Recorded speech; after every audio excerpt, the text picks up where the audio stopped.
আসসালামু আলাইকুম গাইস, আজকে আমি করবো রসুন ভর্তা। এর জন্য আমি বেশি পরিমাণে রসুন, পেঁয়াজ ও শুকনা মরিচ আর কিছুটা শুটকি নিয়ে নিয়েছি অল্প পরিমাণে।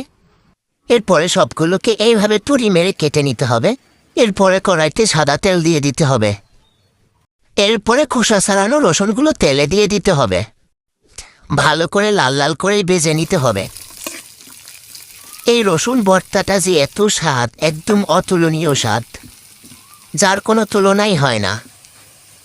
তোমরা একবার বানিয়ে খেয়ে দেখো, দেখবে বারবার বানিয়ে খেতে ইচ্ছে করবে। রসুন ভাজা হয়ে গেলে আমি একটা বাটিতে ঢেলে নিব। এরপরে ওই তেলেই আমি শুকনো মরিচ ভেজে নিব। মরিচ ভাজা হয়ে গেলে আমি বাটিতে তুলে নেব। এরপরে আরও একটু সাদা তেল দিয়ে দিতে হবে। এরপরে কুচি করে রাখা পেঁয়াজগুলো তেলে দিয়ে দিব। অল্প আছে কিছুক্ষণ নেড়ে চেড়ে ভেজে নেব।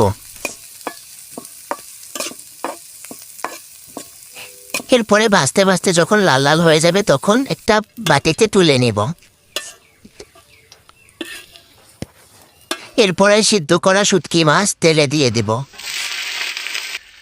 এরপরে স্বাদমতো লবণ দিয়ে দিতে হবে। এরপরে কিছুক্ষণ ভেজে নিতে হবে। শক্ত শক্ত লাল লালভাবে ভাজা হয়ে যাবে তখন তুলে নেব।